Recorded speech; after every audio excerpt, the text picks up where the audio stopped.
Right guys, just wanted to follow on from the video last night and just go over some of the tools that you're going to need in order to be able to work Football Index smart and successfully. Okay, so first thing I want to draw your attention to is the footy, which you see up in the top part of the screen there. Okay, this is what you call the market cap. Okay, if you're familiar with stocks and shares and this type of thing, you'll probably understand what the market cap means, like the Nasdaq and all these types of things. What the market cap is, for those of you that don't know, is it shows you basically the value of the market, how much money's sloshing about. Okay, and as you can see, there's a big rise there. 283 points is massive. That means there's a lot of money come into the index within the last, I don't know what time period that's over, a week or something like this. It's not very long at all. It's not like a month or anything. Might even be daily.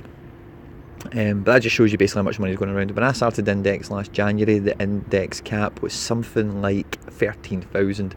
So, but you know, in about a 9-month period, it's growing by about 4 times over. You know, and that just gives you an idea of how much money's kind of floating about. The amount of money it's floating about is very important because that has a knock-on effect inherently to the value of players, whether they be cheap or expensive players at the top or bottom end of the market. Okay, so that's the first thing you want to check on a kind of daily basis, because there's been periods throughout the last 9 months when I've been on this where, you know, there's some very big players in Football Index, and say if you go on Twitter you'll see they've got like £100,000 portfolios and this type of thing as well. If those guys do big withdrawals or they make big moves in the market, it does affect a lot of things. So this is something you want to be keeping an eye on a daily basis. You don't want to be caught between a rock and a hard place on high risk purchase and then things switch against you or something like this. Okay, the second thing that you need to have in your arsenal is the news feed you get on Google. Okay, and a great way of doing it is any players you're looking out for, you just Google their name, hit the news tab like you can see here, and you'll see literally everything that's been written about them in any press. Okay, and as it goes down,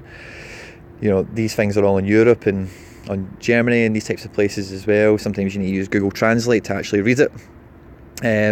But as you can see, you know, this is about Kai Havertz here. There's not been very much written about him. Okay, and the reason I'm using Kai Havertz as an example, he's probably the riskiest share that I've bought in the last certainly 6 months I've been on this. Okay, and I'll explain why. As you can see, there's almost nothing been written about him in the British media. It's all been German and European, you know, linking him with Barca, Real and Bayern, and he's the new Kroos, you know, the new Ballack, the new Ozil. They're saying a lot of different things about him in Germany. He's having a really good season. Kai Havertz is 19 years old. He plays for Leverkusen, and in the last couple of days there has been a massive upturn on Havertz out of absolutely nowhere. Okay, so I see this happening, as I'm sure any of you will have if you're on the index yourself as well. Let's try to get that out of the way there. So there we go, Kai Havertz. Out of absolutely nowhere, no media speculation, not been linked to any club, and as you can see, my last month, it's just taken an absolute upward turn. The last 7 days, you can see it a bit clearer there, from 440 up to 520, which is a massive increase for someone who has no news written about them. Okay, so I've decided to jump on this myself because I think he's got at least another spike in him. Perhaps some links with a Champions League club, okay, because the thing you need to know about Kai Havertz and Bayern Leverkusen is they've only played Europa League football. They're still in the Europa League at this point. So if he was to make a January transfer to a Champions League team like a Bayern Munich or Real Madrid, something like this, then he's eligible. You know, he can play in the Champions League for anyone he wants, anyone he signs for. So that makes him quite attractive. He's 19, which makes him even more attractive. So he's only got the best years ahead of him. He's on some great form as well, which is good. But he doesn't have what I refer to as a pre-established ceiling, and I'll talk about that in the next video, no doubt. I just want to kind of cover to you too. So I see this movement of Kai, and I want to think, right, okay, what's going on? What are people reading? What are people seeing that I don't know? And I can't really tell you very much right now. All I can imagine is I've moved on him. A few people know that there's a big link coming, or they suspect there's a big link coming, and they're trying to get him on him early, and they've put a lot of money into it. For some reason, that makes me think a big club will be moving in for him. I'm a bit worried about it, as much as you can be worried about these things, because there isn't too much to go on. It's more of a hunch than anything else. Okay, the second tool or resource I always use is Flash Scores. Okay, so Flash Scores, if you're not familiar with it, it's like a scores app. You can pick favourite teams and leagues and all this type of stuff as well, right? But it actually goes into a lot of depth. So as we can see here, Bayern Leverkusen, they're 9th in the league. They're not doing amazing, they're not doing terrible. I've had a good string of results. You know, they win quite a lot of games, they score quite a lot of goals, so that makes it attractive for Kai Havertz for in-play bonuses, match day bonuses, this type of stuff. If I look at his fixtures throughout the month of January, basically they've got 3 games, one against Bayern Munich, which is a tough match obviously, away to Wolfsburg, and at home to Gladbach. Okay, which, if you know German football, anyone can beat anyone. There can be any number of goals in a game. If you look at the Europa League, they have Krasnodar, which I'd suggest that Leverkusen are going to be favourites to progress. So again, he's got a long season ahead of him. He'll be linked with clubs. He'll have probably a good Europa League run.